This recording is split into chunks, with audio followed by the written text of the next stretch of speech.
Sometimes in between lectures, we like to rib each other. It's pretty humorous. Okay, let's get into pelvic girdle rotations in the transverse plane, some illusions, feet on the ground. Looking at an anatomical position, you're going to have internal and external rotation, sometimes together, not all the time. If I'm just standing on my right leg, it's going to be just right hip stuff that spins my pelvis, left leg, left hip stuff, both hips, both. Okay. But in anatomical position, it's going to be the internal and external rotation of my hips that's going to be responsible for spinning the pelvis. I put up, last class, you saw how I did some little pictures as best as I could, but sagittal and frontal. I did my best to show you guys a transverse view. So let me get my handy dandy headphones. You guys can hear me better. And so it's important for us to establish perspective here, right? So this would be literally you looking down at your feet. If you look down at your feet in anatomical position, you are there. AP, anatomical position. The rectangle represents your pelvis, and your feet represent you see in your footsies, okay? Those little piggies are in there somewhere. Anatomical position. Now watch what happens when I rotate my pelvis. Left transverse pelvic girdle rotation. Hey pelvis, spin to your left because of joint motions happening somewhere. Okay, so if your feet are on the ground, your feet aren't going to go anywhere, right? Because friction forces that you feel from the ground are going to keep your feet from moving. So what I'm trying to get you to see here is that when I go from here to there, maybe it's easier if you tilt your left ear, left shoulder to remember the pelvis is always right. The pelvis is never lost. The pelvis is always in its anatomical position, or at least a reference. So if you go left ear, left shoulder, you can see how my left hip is internally rotated and how my right hip is externally rotated. Okay? And again, someone who doesn't understand local and global references, globally you may say, well, wait, aren't those hips rotated the same? Absolutely, globally, but they're not locally. If you take a double doors and you say, hey, wouldn't the doors be rotating the same? Yeah, but this one's closing while this one's opening, and this one's closing while the other one's opening. So global doesn't mean local. Locally, this left hip is internally rotated, this right hip is externally rotated, and then I redrew it here to show you how from the perspective of the pelvis, my left hip underwent left hip internal and my right underwent right hip external. That's what those abbreviations are for, okay? So what I'm going to do now is rotate it to show you like we did for the frontal and the sagittal. And we're going to look at pelvic girdle rotations from the perspective of the hips. And we're going to get into some illusions, okay? So a lot of stuff to get into today. Let's get going. Let's do this. Okay. Ooh, I'm tripping over all kinds of skeletons and bones. All right.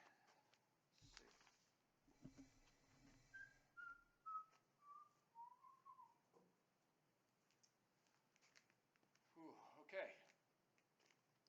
Pelvis.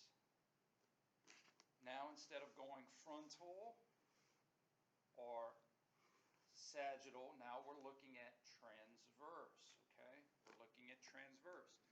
Now, functionally, you may say, well, how is the hips and the trunk, the pelvis moving in the transverse plane functionally? And that, again, involves gait. When you walk, when you step, I'm stepping with my right leg. Get the camera, okay? When I step with my right leg, okay, my pelvis is left transverse rotated relative to my hips.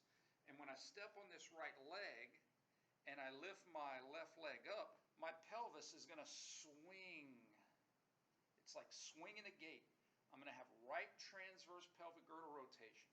Now the illusion is that as my pelvis swings to the right, I need to keep my foot facing forward. So I'm going to externally rotate at the exact same time that my pelvis swings to the right to keep my foot in a functional circle of reach, reaching with my foot. I'm going to take a step. Now my pelvis is looking this way. Take my right leg off the ground. Now my pelvis is going to swing the other way. Now my pelvis is looking at this way. I'm going to externally rotate my hip so that my foot stays forward, and you go back and forth. So again, walking, taking steps, is a cycle of transverse pelvic girdle rotation in addition to lateral. There's a lot of pelvic girdle rotation happening in gait and walking, okay? So, pelvic girdle rotation, both feet on the ground. Get out. Out of the way. Both feet on the ground. Right transverse pelvic girdle rotation, if both feet are on the ground, is because of right hip internal and left hip external. Both feet on the ground, left transverse pelvic girdle rotation because of left hip internal, right hip external. Right transverse, left transverse. Okay, get it? Now again, I can do illusionary motions where I can have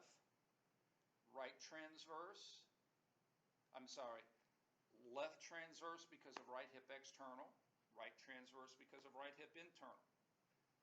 Left hip external is going to be with right transverse.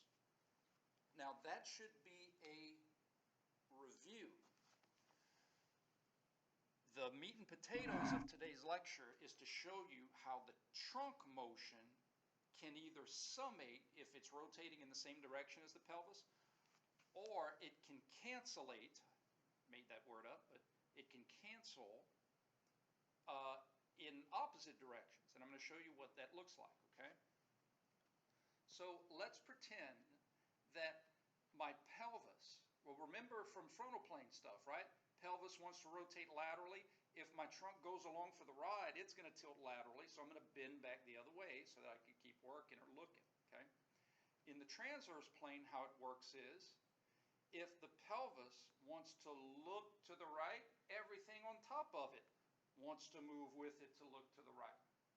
So if I'm trying to keep my shoulders straight, to work, to type, to move, to catch, to block, if my pelvis spins to the right, how would I have to rotate my trunk to stay in the same direction globally? I'd have to twist my trunk to the left. Do that again. If everything rotates to the right, I need to twist my trunk back to the left to keep my upper extremity or my eyes facing forward. So the point is, you guys should know what's happening at the hips by now. Right transverse pelvic girdle rotation, right hip internal, left hip external. That's what spun the pelvis if both feet are on the ground. But if I do something like this, look how subtle that looks. I need you guys to understand that the trunk may not look like it's rotating, but it is. Because if it didn't, you would see this.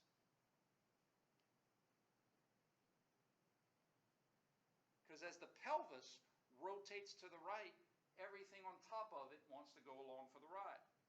So how do I keep my shoulders facing forward? I got to twist my trunk to the left at the same angular velocity as my pelvis is twisting to the right. So if you observe something that looks like this, right transverse pelvic girdle rotation, because of what? Right hip internal, left hip external. Did the trunk move with it to cancel out those rotations so that you could functionally work, keep your hands and your eyes forward? Yes. How did the trunk rotate? The trunk rotated to the left. Think of it like this. Do a thought experiment with me. What would happen if the trunk rotated in the same direction as the pelvis? If the trunk and the pelvis both rotated to the right. I didn't say the trunk go along for the ride. Globally spin to the right. I'm talking about literally twisting relative to the pelvis. It would look like this. Right transverse pelvic, right transverse trunk. Which is great if I need to catch something behind me, and sometimes I may need that. But I'm showing you, when you have motion happening together, that's literally increasing your functional circle in the same global direction.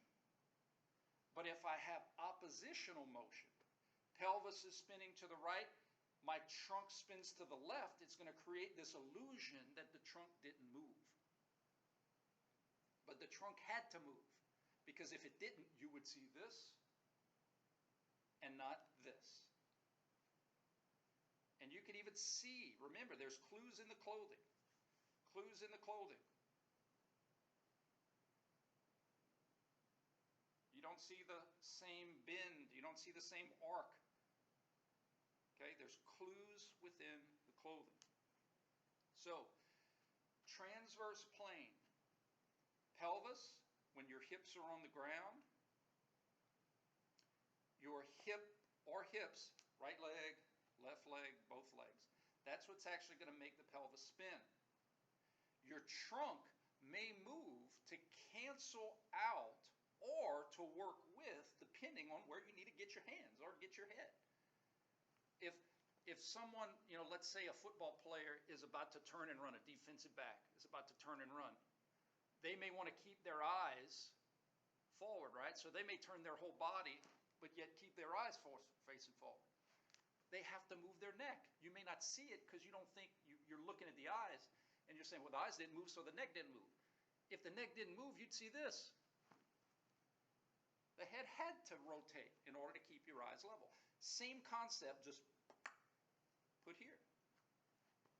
The trunk has to rotate as the pelvis spins in order to keep your shoulders forward. If it didn't, it'd go along for the ride. It would look like this.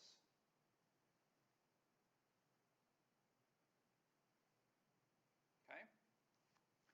So, another way to look at it is trunk rotation in the transverse plane.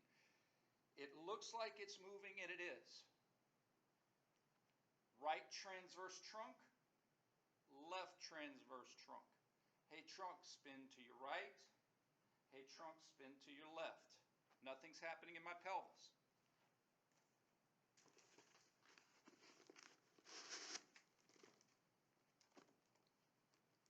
Pelvis.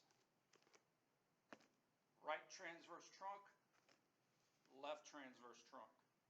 Right transverse trunk, left transverse trunk. My upper extremity is free to move. My pelvis isn't going to go anywhere until my hips move my pelvis because my feet are on the ground. Okay?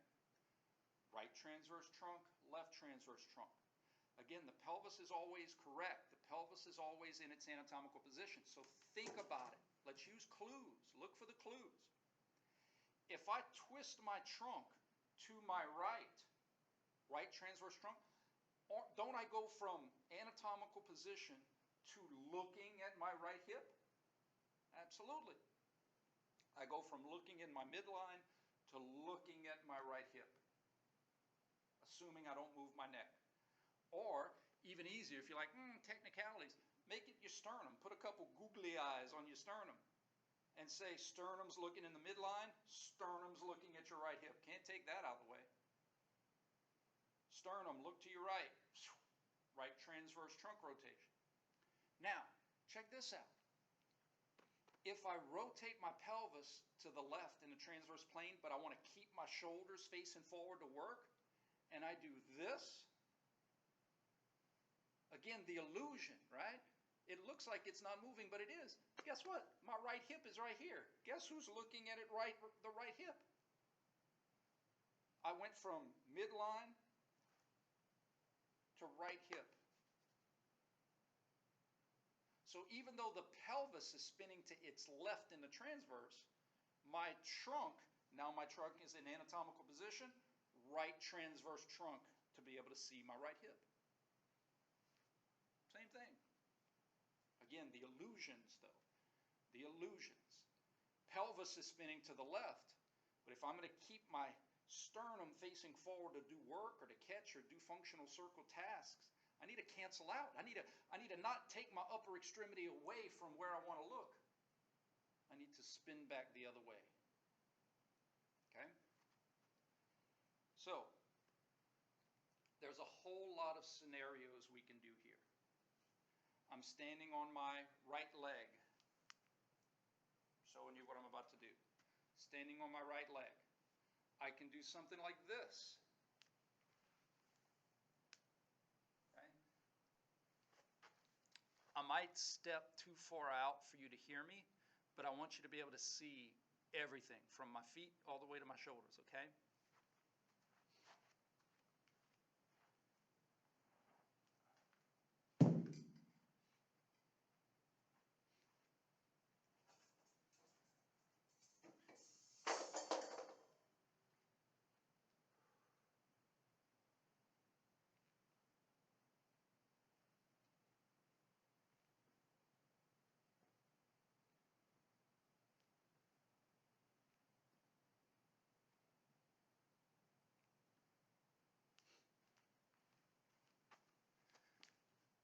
Yes, I'm being very robot-like.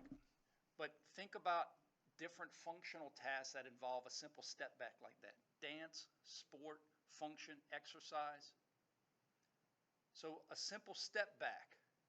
But notice I didn't do this. I did this.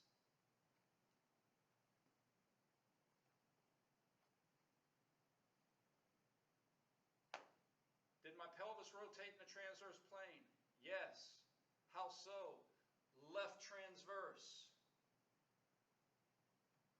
What was responsible for it? Right hip external rotation. Pelvis is always in anatomical. Pelvis is never lost. I'd have to internally rotate my hip to go home. Therefore, I had to externally rotate my hip to leave home. Did my trunk move? Yes. It may not look like it moved because you didn't see my shoulders move globally, but locally, as my pelvis is trying to twist everything to the left, sorry, a better word is spin. As my pelvis is trying to spin everything to the left, my trunk has to spin back to the right.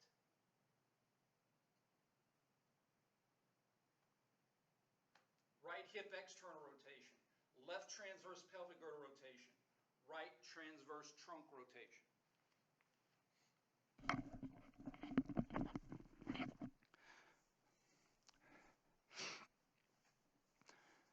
Those are the kind of functional tasks that I'm going to need you guys to see on the second test.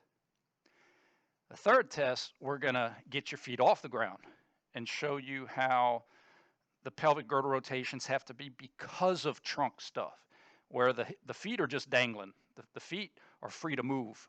The feet aren't, the feet, because the feet aren't fixed, the hips can't spin the pelvis. Okay?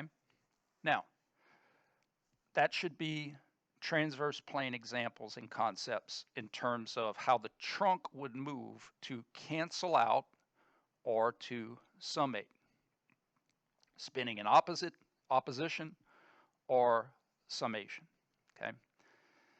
Now, the follow-up context is, will pelvic girdle rotations always be with the same hip joint motions when the lower extremity is on the ground? And the answer is no, because it depends. If you're in anatomical position, then anterior, posterior is going to be flexion and extension. If you're in anatomical position, right, left, lateral is going to be ab and adduction. If you're in anatomical position, right, left, transverse is going to be right or left, internal, external. But what if you're not in anatomical position? Well, the pelvis is always right. The pelvis is never lost. So the pelvic girdle rotations never change. It's just that the hip motions that were or can be responsible for those pelvic girdle rotations can. That's this part, okay? So again, from the perspective of the pelvis, let me draw some eyes. You got those eyes. Hey, everybody. Okay. So from the perspective of the pelvis is always going to either go in its sagittal, anterior, posterior, its frontal, right, left, lateral, right, left, transverse. But the pelvis could be facing the floor. I mean, if I pivot on my right hip, if I flex on my right hip, I could go make the pelvis anteriorly rotate, right? So imagine something like this. Hey, everybody. And now my pelvis is facing the floor, right? Well, if my pelvis is facing the floor and the pelvis is always never lost, well, obviously this is still sagittal, anterior, posterior. But now this is left transverse, right transverse from the pelvis's perspective. And now this becomes right and left lateral from the pelvis perspective. That's right, my perspective never changed. Anterior, posterior, right, left, lateral, right, left, transverse. Anterior, posterior, right, left, lateral, right, left, transverse. You see what I'm trying to say? So, once you leave anatomical, then you can get into some neat things. Or once your hips leave anatomical, you can get into some unique concepts. Nothing ever changes from the pelvis's perspective. But it can change, and it's not even that it can change. Illusions, man. All the problems we face is illusions. And that's what I'm going to teach you here, okay? Let me start off with an example. Remember I taught you guys about variation of ab and adduction, horizontal AB and AD, and that could be because of shoulders. It could also be because of hips. Horizontal AB, horizontal AD, okay? So the scenario I'm going to give you is I'm going to start off not in anatomical position, and I'm going to spin the pelvis.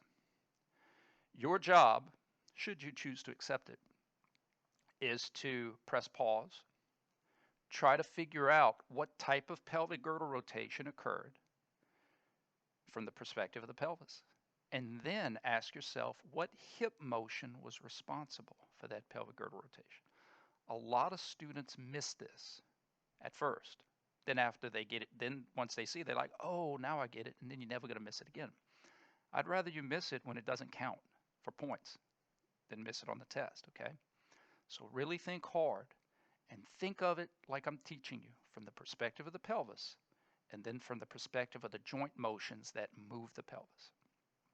One of the reasons I'm not giving you pelvic girdle rotations from the perspective of the trunk at the same time as the hips is because that's how hard it is sometimes to see this stuff. I'd rather teach you hip and pelvic relationship first, then get that down, and then say, okay, well, let's continue on to what happens if I'm palming the ball on top, and then I can rotate the basketball around. That's trunk reasons. Okay. So check this example out. Let me know in the comments if you got it right. If you're shy about that, just text me, or just think it and use the force to project your confirmation. Okay, here we go.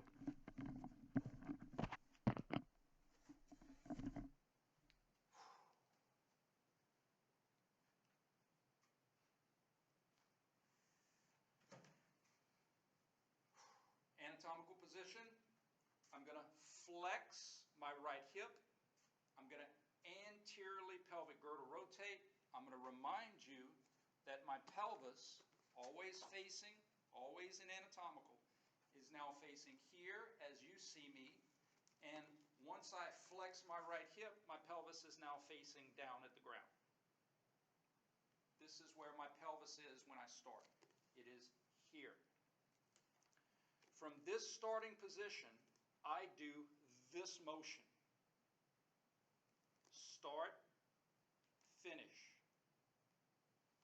Start, finish.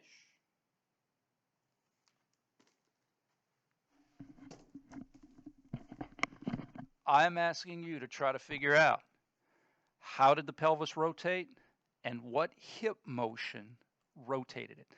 This example is to teach you guys not to fall for Pavlov stuff, ring the bell, salivate. It's to teach you that just because you have this type of pelvic girdle rotation doesn't mean you're going to have this type of hip motion. Okay? In anatomical position, life is great, but we're not going to live in anatomical position. We're going to leave home every now and then. Okay? Press pause, give it some thought, rewind, watch me be silly. You see my lack of range of motion and balance. Pelvic girdle motion, hip motion. Did my trunk rotate? Did it? It's a good third question, tertiary question. Did you observe trunk motion? Okay. All right. Let's get to the answer.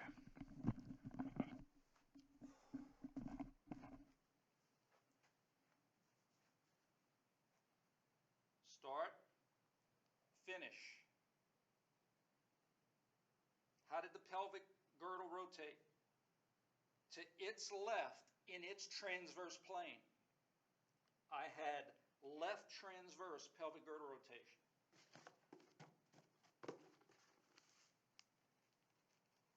Left transverse. From here to there, left transverse. Now, what hip motion did I have? Right hip horizontal abduction. Not internal and external rotation. When my hip is flexed,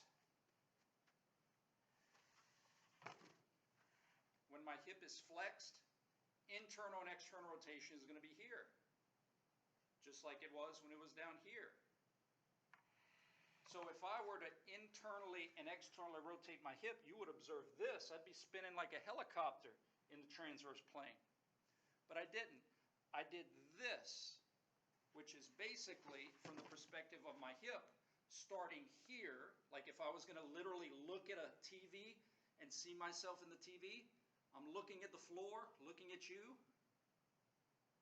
My hip started here, and my hip did this. I had horizontal abduction. Here's another way for me to try to show you that. Start, finish. I'm going to try to bring it back to upright. This is going to be very difficult, but bear with me. Okay, freeze. This is where I'm at, but on the ground. That's my finish. I started here, and I finished here. Right hip, horizontal abduction. Okay? Did my trunk move? So again, illusions. Someone may say, well, yeah, the trunk spun to the left. Well, my pelvis spun to its left, and my trunk went along for the right. If I twisted my trunk to the left, I'd now be looking at my left hip. I'm not looking at my left hip. I'm looking at my midline. So again, the illusion of left transverse trunk is just that, an illusion. What if I'd have done this? My pelvis spinning to its left, but my sternum staying looking at the ground. For that to happen, I'd need to have right transverse trunk. Left transverse pelvic, right transverse trunk.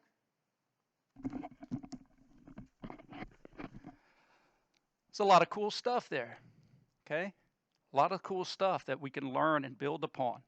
Heck of a lot more, I say difficult, but more challenging than just traditional flexion extension. There's a lot of neat things that happen hidden in closer to our midline, okay? All right.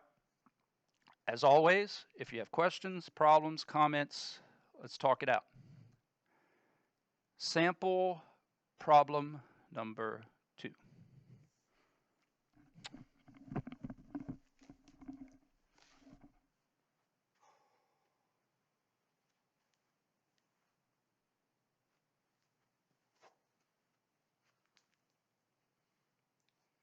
Okay, I'm kneeling.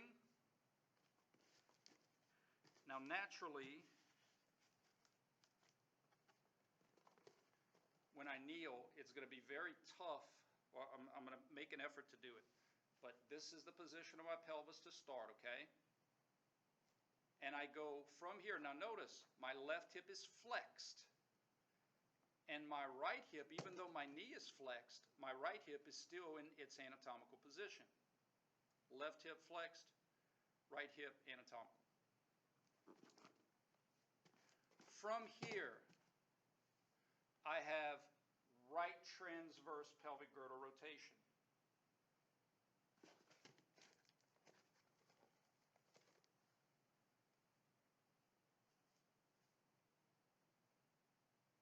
Now my knee stays on the ground and my left foot stays on the ground. I give you the pelvic girdle rotation. I tell you what it is. I start here, I have right transverse pelvic girdle rotation. My question to you is, pause the video and see if you can tell me what hip motions occurred to make my pelvis spin to its right in its transverse plane. Hip motions. What did the right hip do? What did the left hip do? Welcome back. Right hip had internal rotation, just like if my foot was on the ground. But I didn't have my piggies to look at. I hid my piggies by flexing my knee. But it didn't change what the hip did. Did the same thing. Right hip internal rotation. Now your Pavlov instinct is to say left hip external rotation. But my left hip is no longer in anatomical position. My left hip is flexed. So my left hip went from here to there. My pelvis is never lost. How would I have to move my hip to bring it back to where I started? I'd have to horizontally adduct it.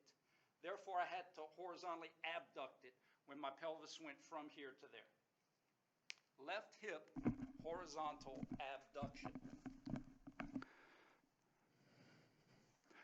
Right hip internal rotation, left hip horizontal abduction to make the pelvis rotate right transverse.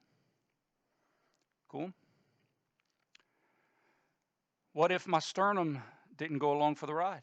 What if I wanted to stay working forward? Let's see what that looked like.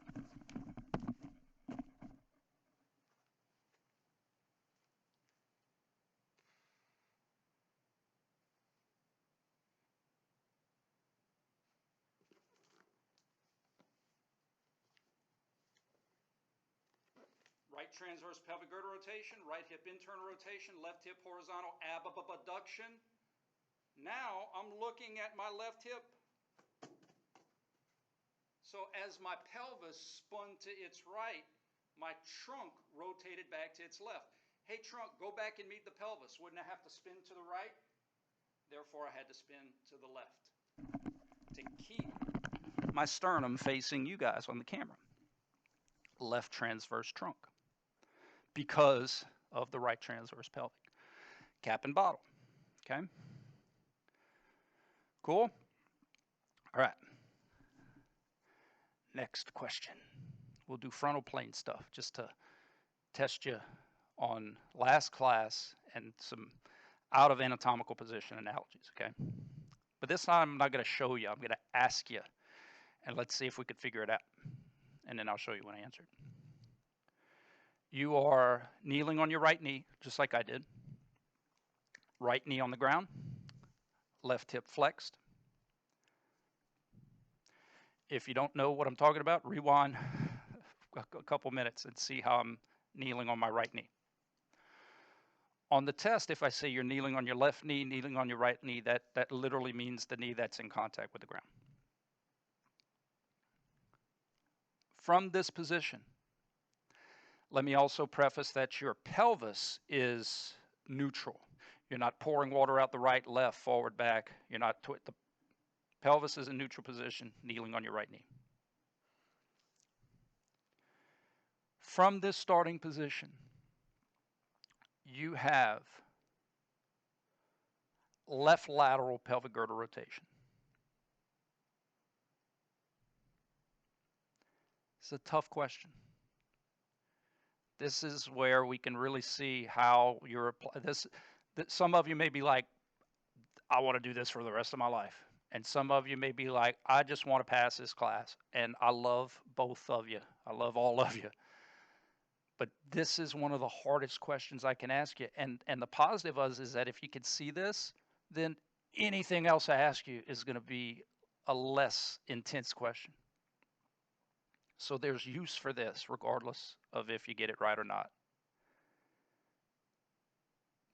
Kneeling on your right knee. From that start position, you undergo left lateral pelvic girdle rotation. Can you tell me, can you figure out, can you use the clues that I have taught you? Can you be a theoretical kinesiologist, a detective of diarthritic joint motions, a diarthrodial detective? I need to patent that. Can you figure out what specific joint motions were responsible for left lateral pelvic girdle rotation? I don't care about the trunk right now. If your feet are on the ground, well, in this case, your right knee and your left foot, the hips are going to be responsible for the pelvic girdle rotation. I don't care what your trunk is canceling or going along for the ride. We'll get to that secondly. I just want you to tell me which motions of the hip made the pelvis spin left lateral. Can you do that? Can you try?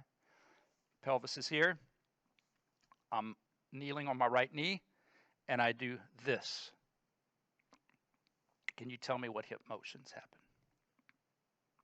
Press pause, think it over, and then let's go through it.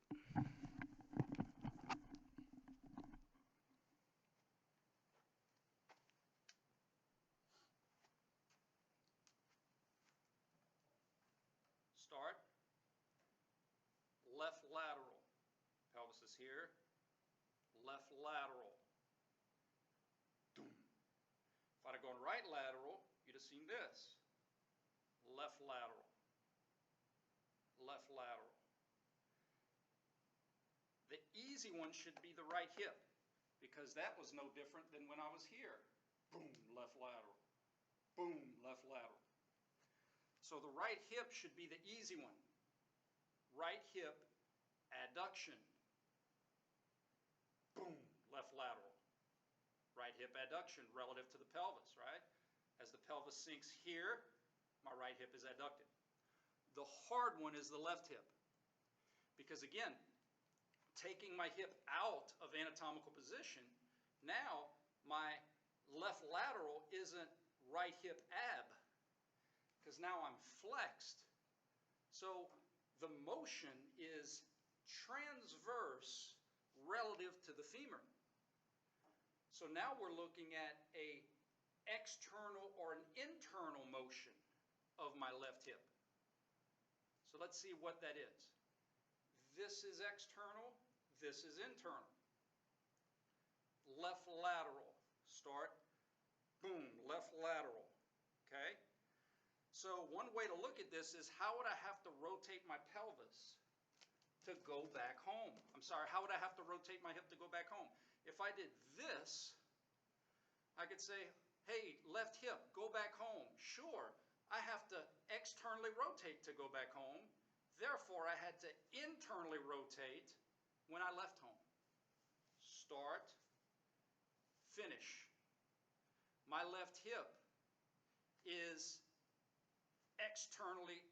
internally rotated. I have to externally rotate to go back home. Therefore, I had to internally rotate when I left home. From here to there is left hip internal rotation. Right hip adduction, left hip internal rotation.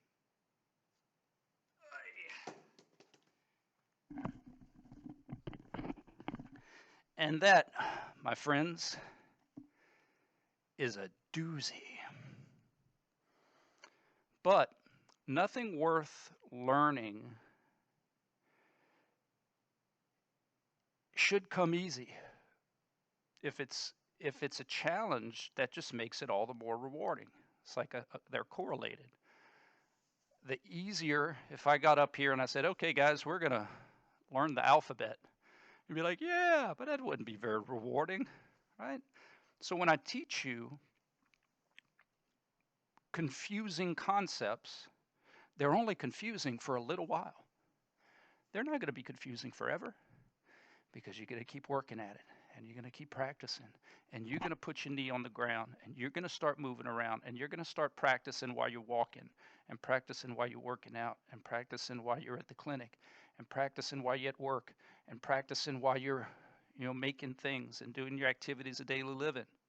If you're awake, you can be studying human movement. And even if you're watching TV, you could be studying human movement. Okay? So don't fret. If you don't get it right away, you will.